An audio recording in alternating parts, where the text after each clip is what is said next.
Hi, guys, and welcome to our first official show.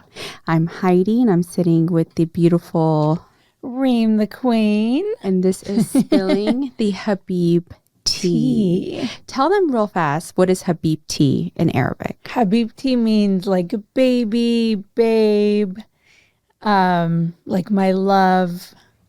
And it's really what girls say to each other. Yeah, right? Habibtea, or if like you're dating a Middle Eastern guy, you call him Habibi. And since we like to spill the tea with each other and other people, we decided to play a little game on words. Yes, exactly. So that's what we're doing today. Yes. So let's just jump right to it. You have been in Houston for 3 years coming up. December 7th will be 3 years. And Houston, not the safest, but also not the most dangerous. But there is one thing that is close to your heart. Yes. And we are, unfortunately, number one. Yeah.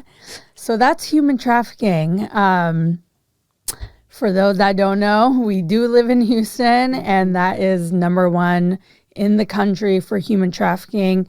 I used to live in Los Angeles, so I used to volunteer at a place. It's called Children of the Night, and they basically rescue girls and boys that were forced into prostitution. There has been a lot of things happening in Houston. One thing that's happening this weekend is they're doing a walk against human trafficking because there has been many incidents that have been happening. I'm sure you've seen it all over TikTok. There's been roses being put on girls' cars. There's being napkins filled with drugs that will knock you out that they put in your door handle. So when you're leaving the grocery store, the gym, you go to your car and you go and grab your door handle, and then all of a sudden you're knocked out and then they kidnap you. So that's been happening in Houston. I've been seeing it all over TikTok.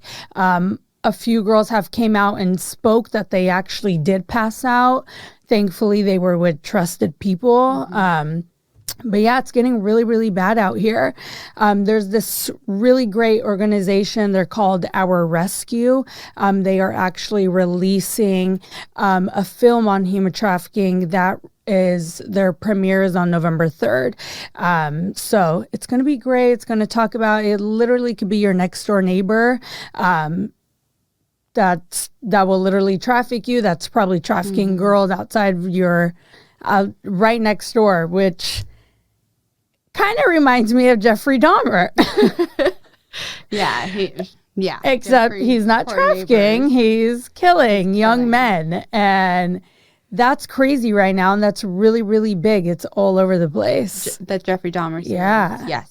Jeffrey Dahmer series. Have you watched it? I've watched bits of it, but I'm a serial killer crazy person, so I know a lot about him anyway and everything he does. But that actually makes me think about the fact that when we think about people that human traffic, that kill people, that do all this stuff, in our minds we have like the boogeyman, like it's older man, this dirty older man who looks like a monster, and that's not what they are. They're young, they're attractive, they're they are appealing. So, and a lot of people don't know actually is human trafficking could be someone that's close to you, a family member. There's a lot of mothers that traffic their children. They have boyfriends that end up trafficking you. There was actually, it happened in Dallas. This young girl was with her father at a basketball game. During halftime, she walked to the bathroom. All of a sudden, she never came back. They ended up finding her a few weeks later, like in a hotel room, because the guy was like putting ads selling her. So it can happen anywhere. It can happen you leaving the grocery store, anything. But it's not the boogeyman. It's the average person that you would never expect. Yeah, it's like 20-year-olds, 21-year-olds I heard are trafficking young girls now. And the youngest, sadly, the youngest person in the organization in LA was a 9-year-old boy. So it's not just girls, it's boys as well. So it's really sad, and it's horrible. But I'll tell you a quick story. I was a nurse in the ER here in Houston, Texas Children's Hospital, and the SWAT team brought in a young girl. At first, I didn't know anything about her. I just knew that she came in with the SWAT team. She was carrying a little bunny, cutest little girl you could imagine, curly hair. She was walking around saying hi to everybody. And then it turns out that the SWAT team had actually done a sting because her father was selling her on Craigslist. And when they busted through the door, she was so knocked out. He had given her something. Yeah. And he like pointed to the bed and she was laying on it. Well, thank God the person that was coming in was undercover. Yeah. Because, you know, God knows what could have happened. But the girl, and it just reminded me of these kids are just kids. Yeah. Like she's walking around saying hi with her little bunny.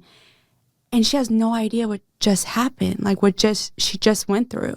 Well, thankfully, she doesn't know what happened because a lot of the children that I worked with were conditioned to where that became their life. There was 12-year-old girls running away and prostituting on the streets of LA, like, because that's all they knew at one point.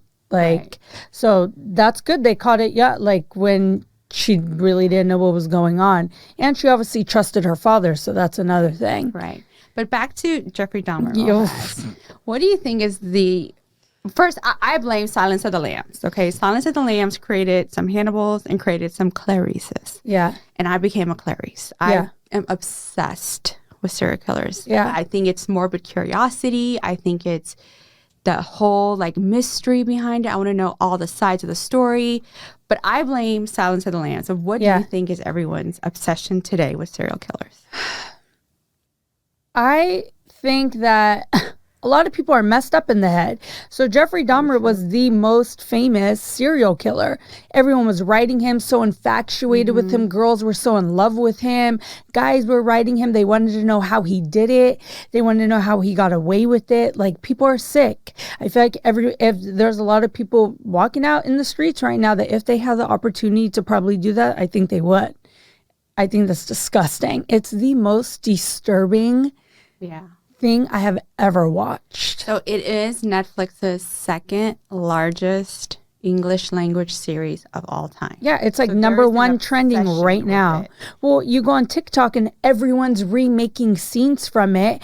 And yeah, the sounds that they're doing them to are funny, but it's just so disrespectful. Someone's family member. That's someone's family member. And I think their family is actually suing Netflix and stuff.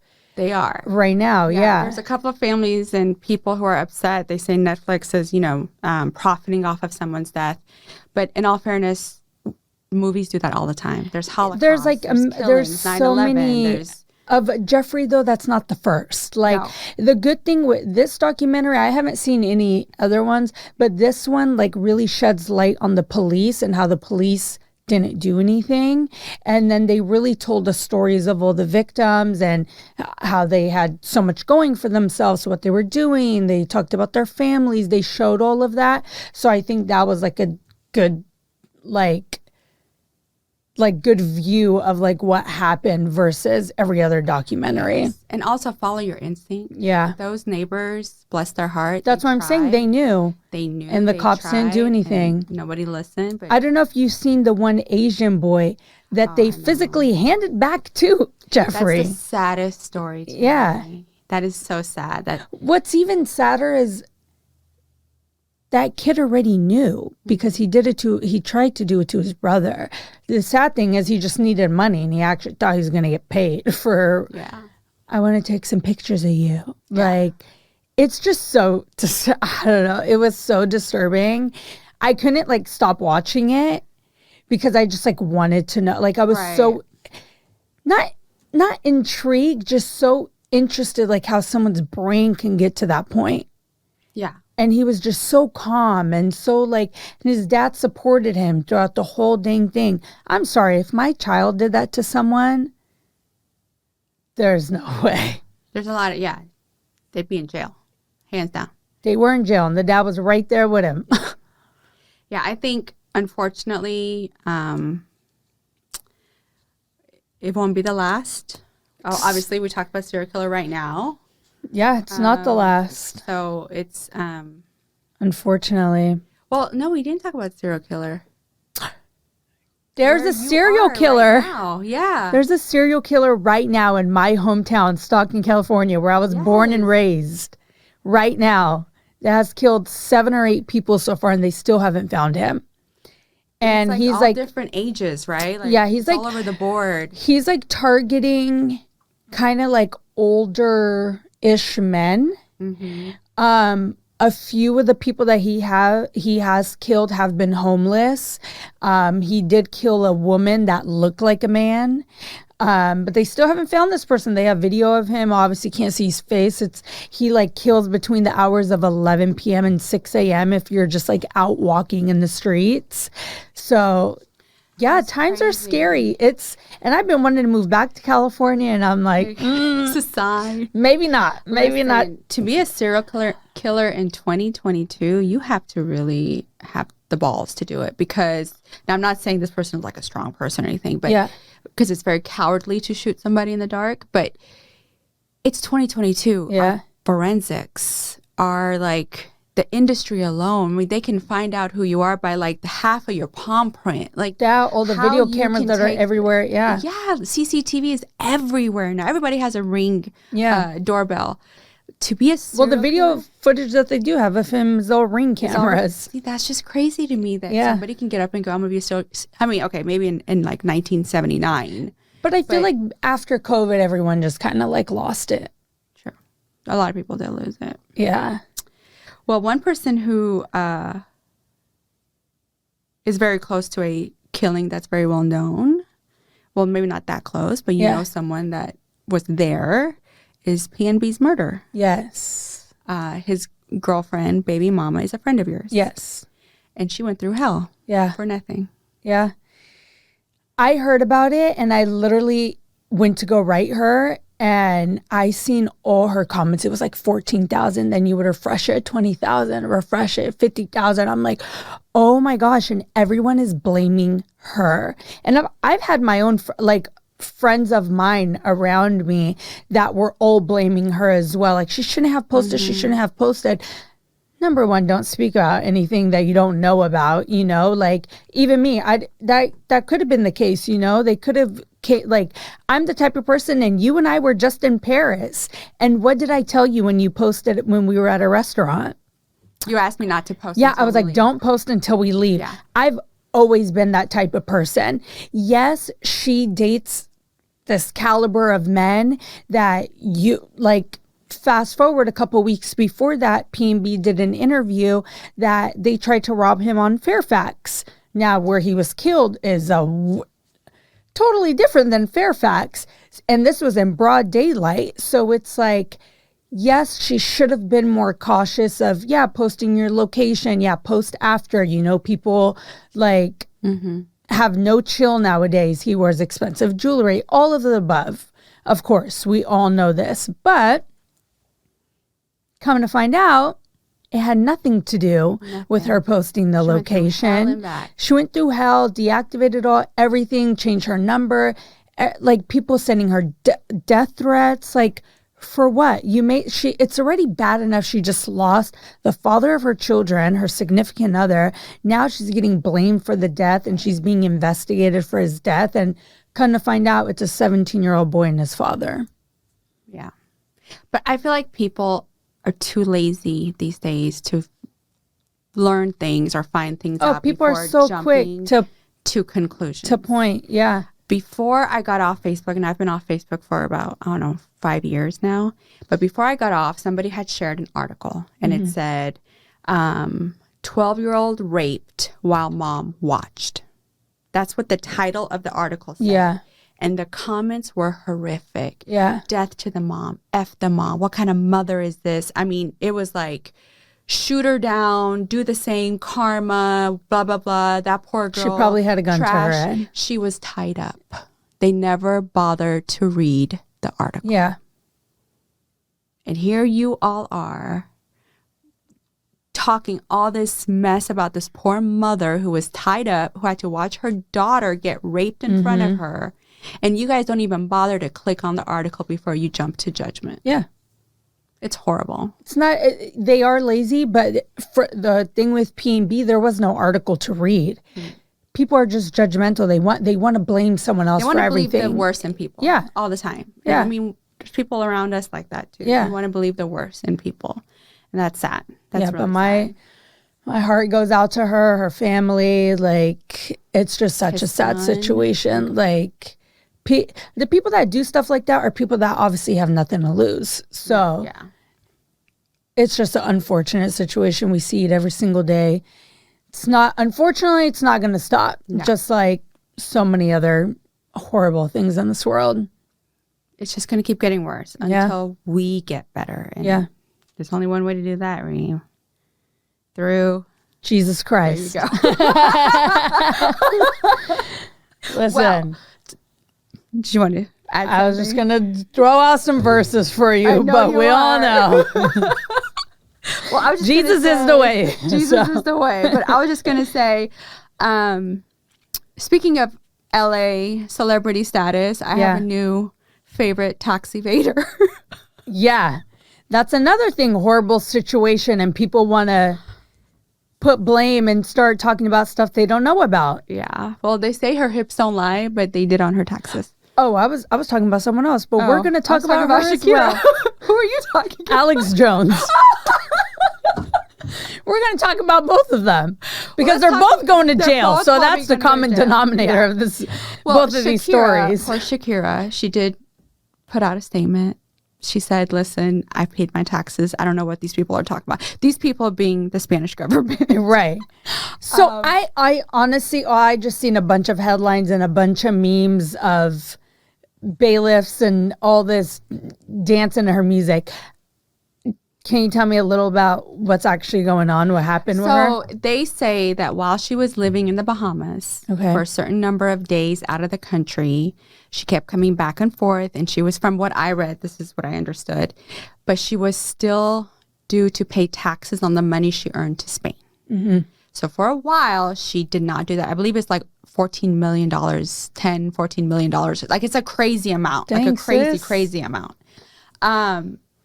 And she's saying, no, that's not true. Not only is all of this not true that you guys are saying, but also I had one of the top tax firms, accounting firms in the country, in America, handling my taxes. Like, Right.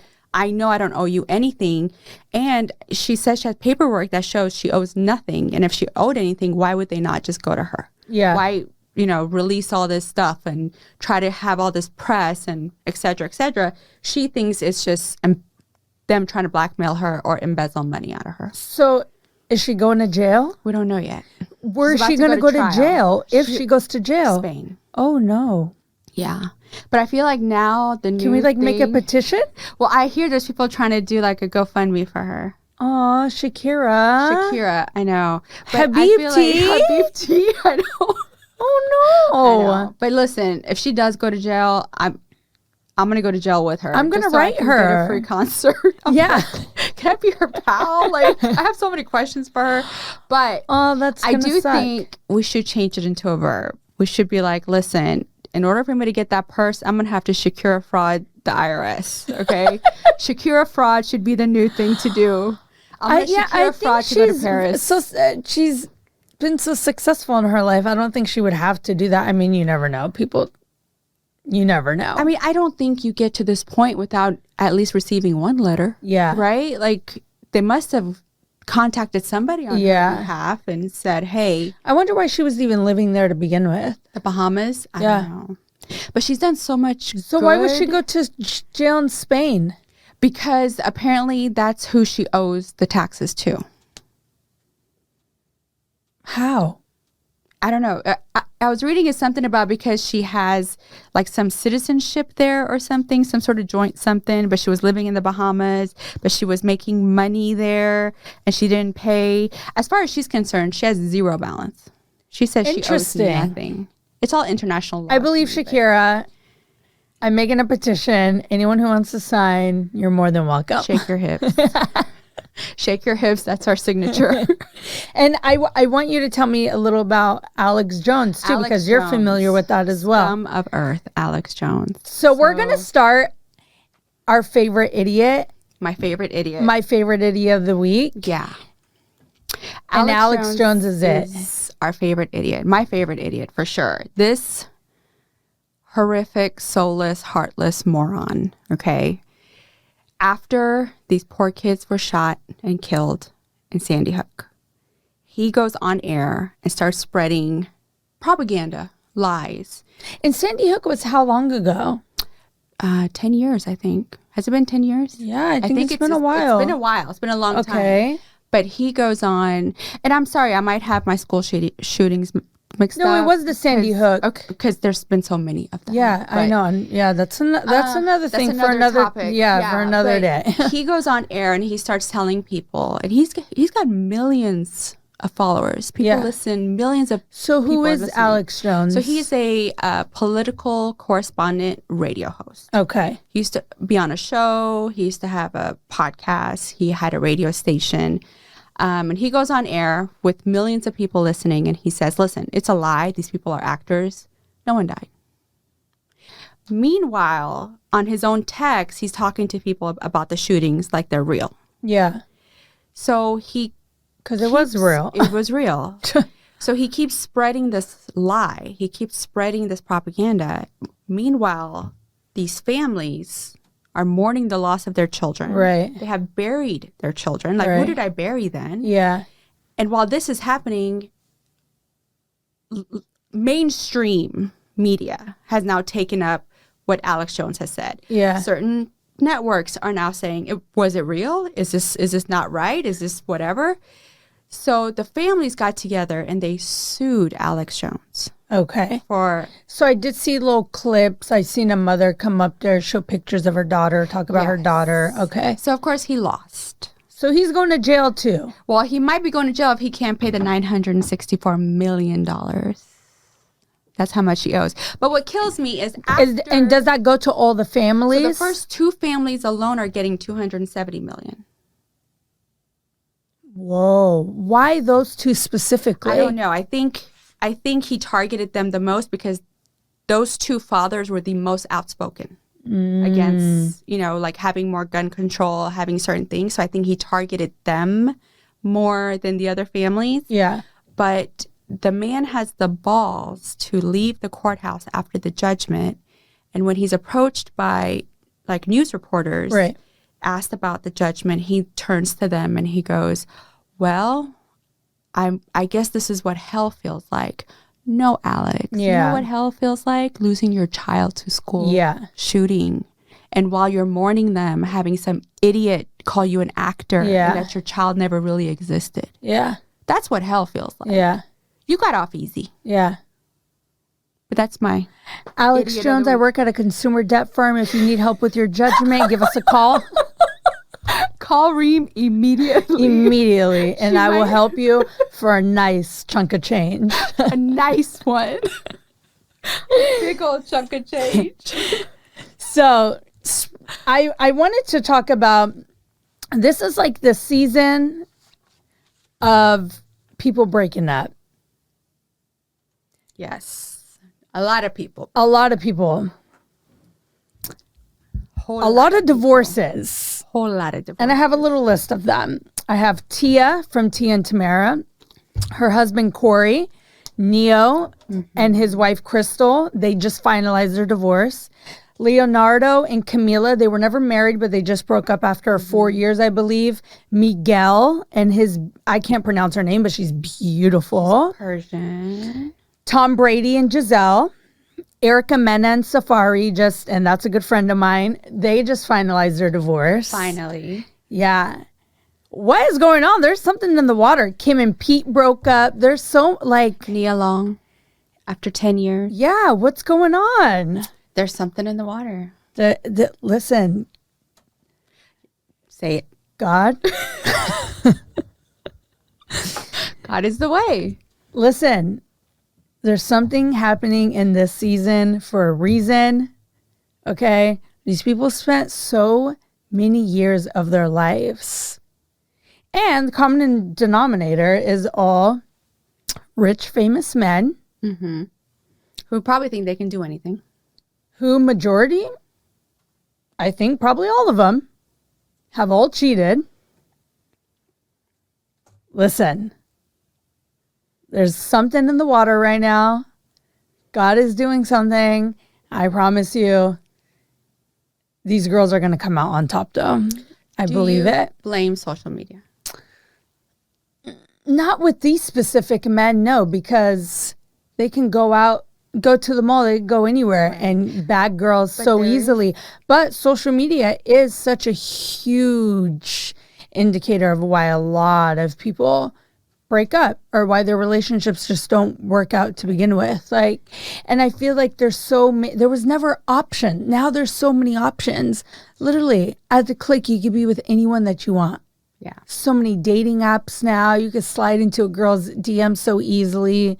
Like, I've had very, very famous rappers slide in my DMs. Like, it's so easy. But why do you think they do that if they can go out and get anybody? Why are they on Instagram late at night DMing people? Why? What do they get out of it? It's easy. Like, what it's is the accessible. psychology behind you DMing someone who, I mean, let's just be honest. Any other girl, you have some self-esteem, self-value. You value yourself. So you didn't jump at the first, hey, what's up? Yeah. But there are girls that will jump at the first, hey, what's up? Yeah, there's a lot of girls with daddy issues. So there's a lot of girls with why put yourself insecurities in that position of DMing girls at night? You're a famous rapper. But like the thing with all these girls is they're all beautiful girls, right? And they have all been cheated on. The thing is, these women obviously realize their self-worth if they're not letting the money and the fame and everything keep them in that situation. So that's why I'm saying that at the end of the day, I feel like the women are going to come out on top, and it's going to just be a big change for both sides, because girls aren't taking crap no more from guys. Oh, you cheat on me, you're worth $100 million. Okay, you expect me to stay. Most guys will expect you to stay. Girls now don't stay for a lot of reasons. A lot of women make their own money now. Right. They're not the women back in the day that sit at home and rely on the man to make the money. Right. Women are making a lot of money nowadays. And social media is a big factor. So do you think, like, of course, Miguel and what's her name, Nandini,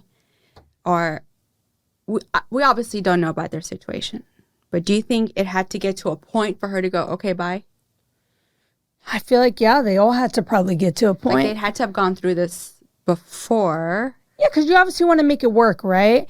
But a lot of people nowadays, most relationships don't work because it could be any little thing and people be like, I'm out. People don't care. People don't want to work for anything. Why? Because they can walk around the corner and get a new chick the next day. It's so easy. Why people get married. Yeah. And it's been proven that more marriages last when they have been arranged. And my parents had an arranged marriage and they've been together for over 40 years. Yeah. I'm reading a book right now and it talks about why you marry, not who you marry. And it basically talks about God has a purpose for each one of us, right? God brings someone else in your life because he wants you to fulfill the purpose God has for you together. It's not about you. It's not about me. It's not about what we want. It's about what God wants ultimately at the end of the day, you know? So I feel like a lot of marriages don't work because a lot of marriages marry for the wrong reason. Oh, he's handsome. Your looks are going to fade. Oh, he has money. Your money's going to run out. Like at the end of the day, you need to have a purpose of why you're marrying someone. Right. So it's not about who you marry, their status or anything like that. And I think it's proven that's why these relationships don't work out. Yeah. So it's unfortunate. Yeah. Divorce is still extremely, extremely high. It's the highest that it's ever been. I do think social media has a lot to do with that. I think a lot of people put themselves in situations where they kind of feel stuck in. Yeah. They pretended to be someone for so long and then they just can't. Well, it's the comparison is the thief of joy. Everyone just compares themselves 24/7. Yep. And then 80-20 rule. The 80-20 rule, people. Yeah.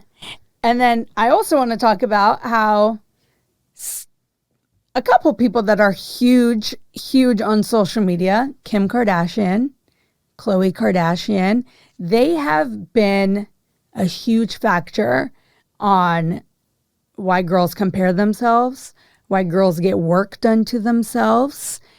And it went through that whole BBL craze and getting all this stuff done.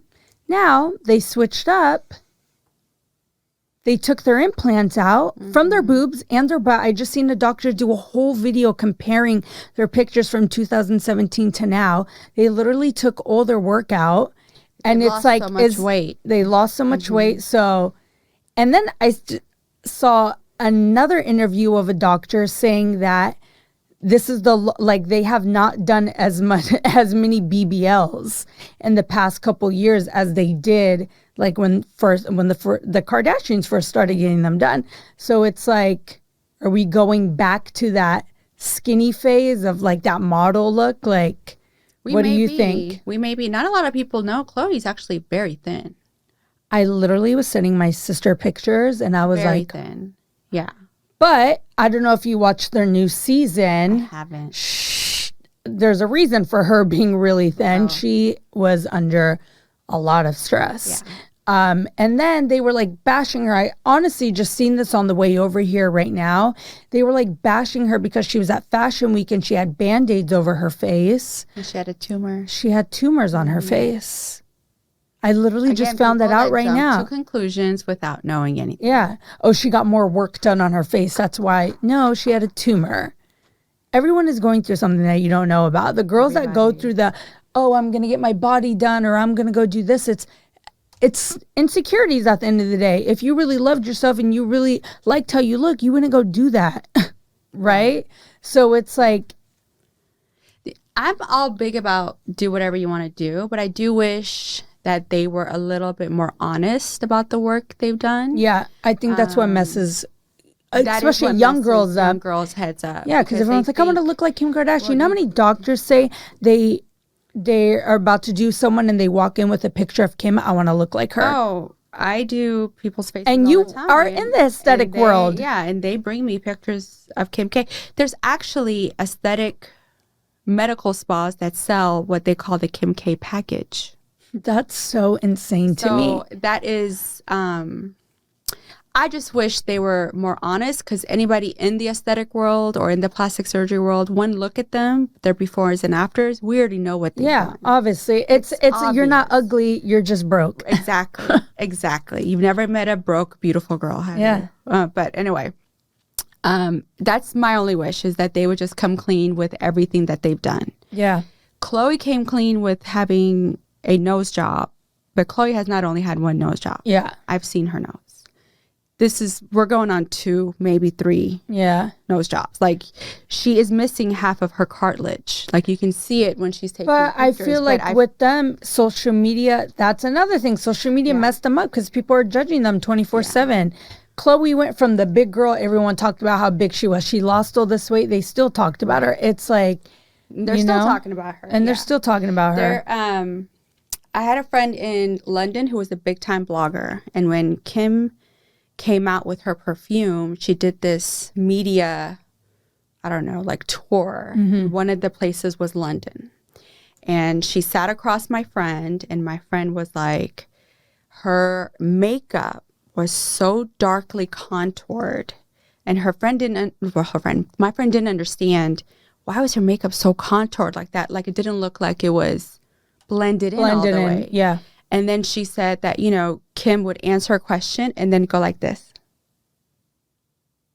And it hit her that everything she was doing, even though she's doing an interview with my friend, everything she was doing was for the cameras.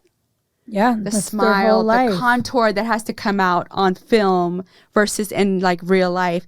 And that's their entire life. Yeah. Everything they do is under a microscope. Yeah. And it's probably why Kylie was like, I don't want to do this anymore. Yeah.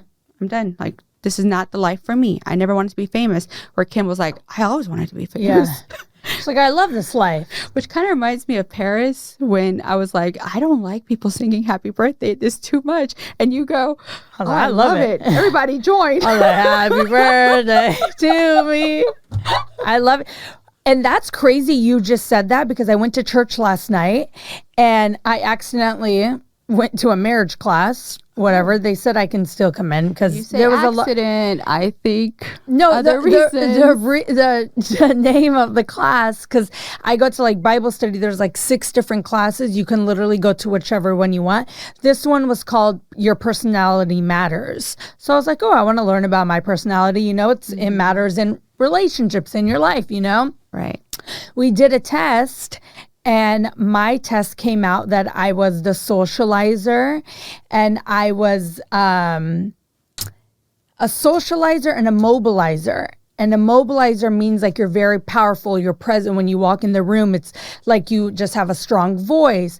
You like to be in control. Like you just have like that boss aura to you. Then it's also like the socializer where you're like the loud one. You want to be seen just like by your outfits, just the way you talk with your hands. Look at me talking with my hands. Right.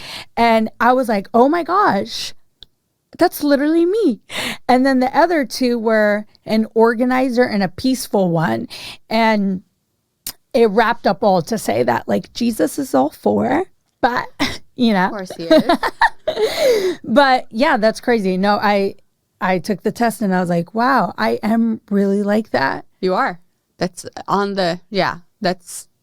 I want you to take the test now. I would love to. Yeah. I would love to. I would love to know that. I try to take a lot. I know I'm an empath. Yeah. Which is horrible, let me just tell you, but also some good sides to it. Yeah. But I take a lot of personality tests. Just, it's good to know about yourself. Well, yeah, they were also saying like in relationships too, like couples that have the same personality are never gonna work. So they were saying that a couple that has some of the other characteristics that you lack in will help balance you out and stuff like that. So that's why it was in the marriage class. It's probably the same with all these couples who are now breaking up or getting divorces. We were having a conversation in my house with a newly married couple the other night. And we were talking about, you know, like you have to be honest about what you need. Yeah. You have to be honest about what is your love language. Because if Reem likes to be, you know, given words of, you know, affirmation every single day, and you're with a man who doesn't communicate, that's never going to work. Right. He has to know this is what you need. And if he loves you, he's going to give you what you need. Yeah. And that's really what we have to do. We have to sit down and be honest. You know, this man that you meet one day or woman could be wonderful, great, everything you ever want in life. But if they don't speak your love language, it's not going to last. But when they were doing the personality test, there was a guy in there that was like really low in this one place, but high in here and high in another. And the teacher was like, that can't be. And she was like, either you were not answering questions honestly, or it's learned behavior. So that's why you're answering like that. So I think like whoever you're with, I mean, if they're not a person that gives, like if your love language is giving gifts and they're not like that, I feel like it's also compromise. I feel like the whole relationship thing, it's like, there's so many like factors that go into it. But now, yes, divorce is horrible, and I'm so sorry for these couples that are getting divorced. At the same time, if your marriage is horrible and you've tried and it's just not working, have the balls to get out and get you the life that you deserve. Yeah. So I hope that's where everyone is headed. And hopefully it doesn't end in many ways that... I actually, speaking of friends, I have a friend that's in jail right now. Going back to the jail subject. I have a friend that's in jail right now that murdered her boyfriend. She's in Miami-Dade right now. I think I know who you're talking about. Yeah. And that's crazy because instead of parting ways like these people did, thankfully they parted ways like that. It can get to a point where, unfortunately, it gets to that point. Yeah. You don't want to leave in a casket. You want to leave walking out. Yeah. That's what you want. If a relationship is not working out, you leave. Yeah. That's it.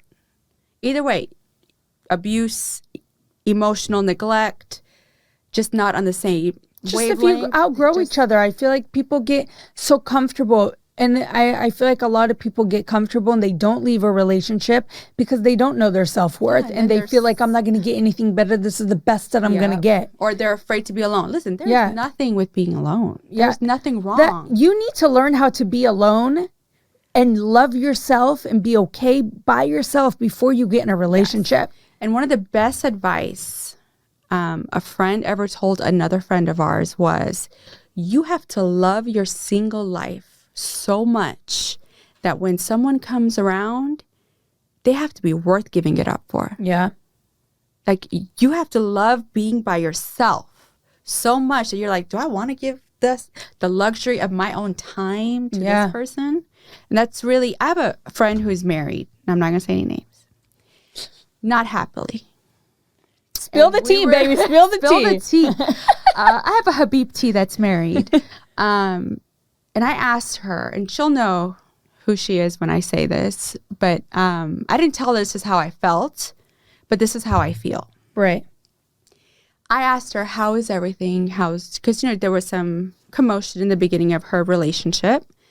I said, how is everything now? You've got kids now, you're married, all this stuff. And she looked at me and she goes, I'm content. And I thought that was the saddest thing I've ever heard. Because you're not supposed to be just content. Yeah, you're not supposed to be just content. You're supposed to be happy. You're supposed to enjoy every moment. You're supposed to enjoy your life, your husband, everything. And all she said was, I'm content. And that broke my heart. Yeah, because again, going back to not knowing your worth, some people feel like they don't deserve to be happy. I was like, you're not supposed to, life was not meant just for you to be content. That's not the purpose of life. And to find happiness, you need to go to Jesus Christ. And I feel like he will give you all the happiness and the love and the peace and the joy that you need in your life. So I feel like from now on, every time you say a Bible verse, I'm going to say a rap verse.